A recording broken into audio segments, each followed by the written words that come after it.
Bhavnagar Rajkot highway પરના ગ્રામ્ય વિસ્તારોના દ્રશ્યો છે, જ્યાં ભારે પવન ફૂંકાયો અને ત્યારબાદ કમોસમી વરસાદની શરૂઆત થઈ। સિહોર, સોનગઢ, સણોસરા સહિતના ગ્રામ્ય વિસ્તારોમાં બરબાદીનો વરસાદ ખાબક્યો।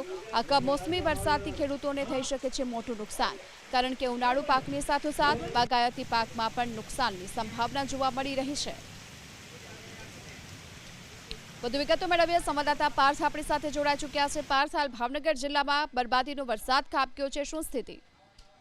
જણાવી દઉં, જે પ્રમાણે હવામાન વિભાગ દ્વારા આગાહી કરવામાં આવી છે તેને લઈને સૌરાષ્ટ્ર સહિત ભાવનગર જિલ્લાના વાતાવરણમાં પણ પલટો આવ્યો છે। હાલ જો ભાવનગર જિલ્લાની વાત કરવામાં આવે તો સિહોર તાલુકો, ઉમરાળા તાલુકો, વલભીપુર તાલુકો તેમજ ભાવનગર શહેર અને જે ગ્રામ્ય વિસ્તાર છે કે જ્યાં કમોસમી માવઠું વરસી રહ્યું છે અને આ સાથે જ ભાવનગર જિલ્લાની અંદર વિઝિબિલિટી પણ ડાઉન થઈ છે। જે પ્રમાણે વરસાદ વરસ્યો છે તેના કારણે ઉનાળુ પાક અને બાગાયતી પાકમાં ભારે નુકસાન થયું છે, કારણ કે જે પ્રમાણે ખેડૂતોએ હોશે હોશે પોતાનો પાક વાવ્યો હતો, પરંતુ અંતિમ આજે ઉનાળાનો સમય ચાલી રહ્યો છે તેવામાં કમોસમી માવઠું વરસ્યું છે, જેના કારણે ખેડૂતોના પાકને વ્યાપક નુકસાન જશે તેવી ભીતિ છે તે હાલ ખેડૂતોને ડરાવી રહી છે।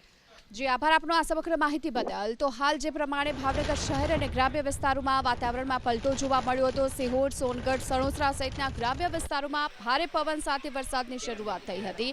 કાળા ડિબાંગ વાદળો જોવા મળ્યા છે અમુક વિસ્તારોમાં। જો કે કરા સાથે આ વરસાદ ખાબક્યો છે ત્યારે ઉનાળુ પાકને નુકસાનની ભીતિ પણ જોવા મળી રહી છે। આ બરબાદીના વરસાદે ખેડૂતોની ચિંતામાં વધારો કર્યો છે, કારણ કે ઉનાળુ પાકની સાથોસાથ અહીં બાગાયતી પાક પણ લેવામાં આવે છે, ત્યારે બાગાયતી પાક જે તૈયાર થઈ ચૂક્યો છે તેને પણ અત્યારે નુકસાનની ભીતિ જોવા મળી રહી છે। આ તરફ ભાવનગર રાજકોટ હાઈવે પરના ગ્રામ્ય વિસ્તારોમાં પણ સતત વરસાદી માહોલ યથાવત છે।